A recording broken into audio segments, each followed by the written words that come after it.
let's get started.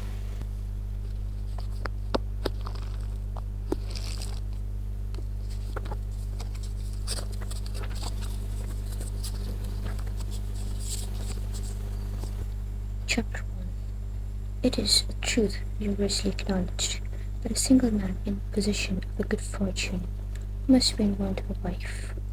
However, little known the feelings or views of such a man may be on his first entering the neighborhood. This truth is so well fixed in the minds of surrounding families that he is considered as the rightful property of someone other of their daughters. "My dear Mr. Bennet," said his lady to him one day, "have you heard that Netherfield Park is let at last?" Mr. Bennet replied that he had not. "But it is," returned she, "for Mrs. Long has just been here, and she told me all about it." Mr. Bennet made no answer. "Do not you want to know who has taken it?" cried his wife impatiently.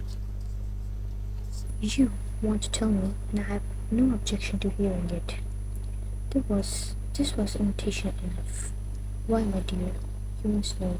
Mrs. Long says that Netherfield was taken by a young man of a large fortune from the north of England, that he came down on Monday in a chaise and four to see the place, and was so much delighted with it that he agreed with Mr. Morris immediately, that he is to take possession before Michaelmas, and some of his servants are to be in the house by the end of next week."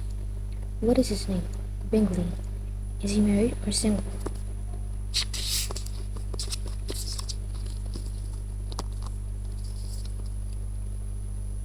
"Oh, single, my dear, to be sure.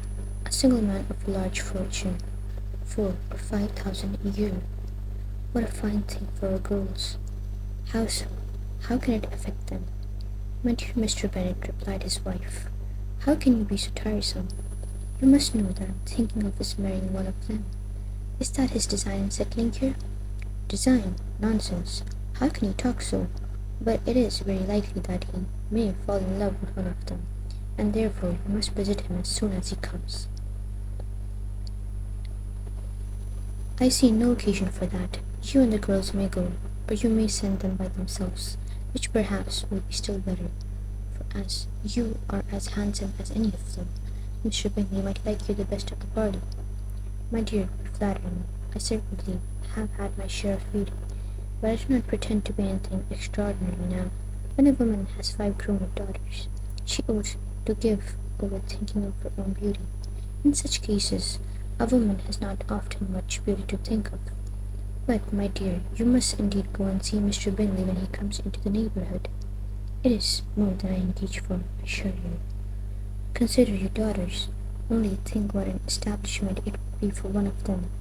Sir William and Lady Lucas are determined to go, merely on that account, for in general, you know, the visit no newcomers. Indeed, you must go, for it will be impossible for us to visit him if you do not." "You're over scrupulous, surely. I dare say Mr. Bingley will be very glad to see you, and I will send a few lines by you to assure him of my hearty consent to his marrying whichever he chooses of the girls, though I must throw in a good word for my little Lizzie. I desire you will do no such thing. Lizzie is not a bit better than the others, and I'm sure she is not half so handsome as Jane, nor half so good humoured as Lydia, but you're always giving her the preference." "They have none of them much to recommend them," replied he. "They're silly and ignorant like other girls, but Lizzie has something more of quickness than her sisters." "Mr. Bennet, how can you abuse your own children in such a way? You take delight in vexing me. You have no compassion on my poor nerves." "You mistake me, my dear. I have a high respect for your nerves. They are my old friends. I've heard you mention them in consideration these 20 years at least. Ah, you do not know what I suffer, but I hope you will get over it. I live to see many young men, 4,000 a year, come into the neighbourhood. It will be no use to us if 20 such should come, since you will not visit them. Depend upon it, my dear, that when they're 20 I'll visit them all. Mr. Bennet was so odd, a mixture of quick parts, sarcastic humour, reserve, and caprice that the experience of 3 and 20 years had been insufficient to make his wife understand his character. Her mind was less difficult to develop. She was a woman of vain understanding, little information, and uncertain temper. When she was disconnected, she fancied herself nervous. The business of her life was to get her daughters married, with solace for visiting and news. Chapter 2. Mr. Bennet was among the earliest of those who waited on Mr. Bingley. He had always intended to visit him.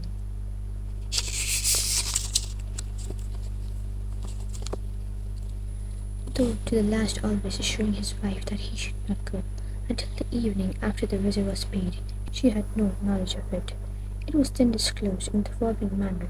Observing his second daughter employed in trimming a hat, he suddenly addressed her with, "I hope Mr. Bingley will like it, Lizzie. We are not in a way to know what Mr. Bingley likes," said her mother resentfully, "since we are not to visit." "But you forgot, mamma," said Elizabeth, "that we shall meet him at the assemblies, and that Mrs. Long has promised to introduce him." "I do not believe Mrs. Long will do any such thing. She has 2 nieces of her. She is a selfish, hypocritical woman, and I have no opinion of her." "No more have I," said Mr. Bennet, "and I am glad to find that you do not depend on her serving you." Mrs. Bennet deigned not to make any reply, but unable to contain herself, began scolding one of her daughters. "Don't keep coughing so, Kitty, for heaven's sake. Have a little compassion on my nerves. You tear them to pieces." "Kitty has no discretion in her coughs," said her father. "She times them up." "I do not cough for my own amusement," replied Kitty, fretfully. "When is your next ball to be, Lizzie?" "Tomorrow fortnight." "Ay, so it is," cried her mother. "And Mrs. Long does not come back till the day before, so it will be impossible for her to introduce him, for she will not know him herself." Then, my dear, you may have the advantage of your friend and introduce Mr. Bingley to her." "Impossible, Mr. Bennet, impossible. I am not acquainted with him myself. How can you be so teasing?" "I honour your circumspection. A fortnight's acquaintance is certainly very little. One cannot know what a man really is by the end of a fortnight, but if we do not even venture, somebody else will. And after all, Mrs. Long and her nieces must stand their chance, and therefore as she will think it an act of kindness if you decline the office, I will take it on myself." The girls stared at their father. Mrs. Bennet said only, "Nonsense, nonsense." "What can be the meaning of that emphatic exclamation?" cried he. "Do you consider the forms of introduction, and the stress that is laid on them, as nonsense? I cannot quite agree with you there. What say you, Mary? For you are a young lady of deep reflection, I know, and read great books, and make extracts." Mary wished to say something very sensible, but knew not how. While Mary is adjusting her ideas, he continued, "Let us return to Mr. Bingley.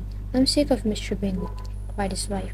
"I am sorry to hear that, but why did you not tell me so before? If I had known as much this morning, I certainly would not have called on him. It is very unlucky, but as I have actually paid the visit, we cannot escape the acquaintance now." The astonishment of the ladies was just what he wished, that of Mrs. Bennet perhaps surpassing the rest. Though when the first tumult of joy was over, she began to declare that it was what she had expected all the while. "How good it was in you, my dear Mr. Bennet! But I knew I should persuade you at last. I was sure you loved your girls too well to neglect such an acquaintance. Well, how pleased I am! And it is such a good joke, too, that you should have gone this morning and never said a word about it till now. Now, Kitty, you may cough as much as you choose."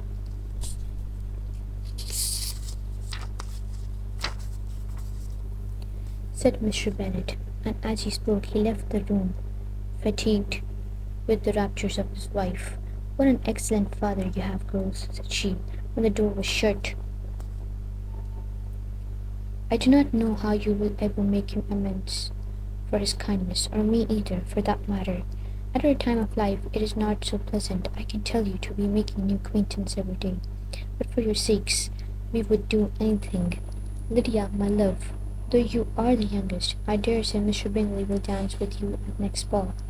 Oh, said Lydia, startling, I'm not afraid, for though I am I am the youngest, I am the tallest. The rest of the evening was spent in conjecturing how soon he would return from Mr. Bennet's visit, and determining when they should ask him to dinner. End of chapter 2.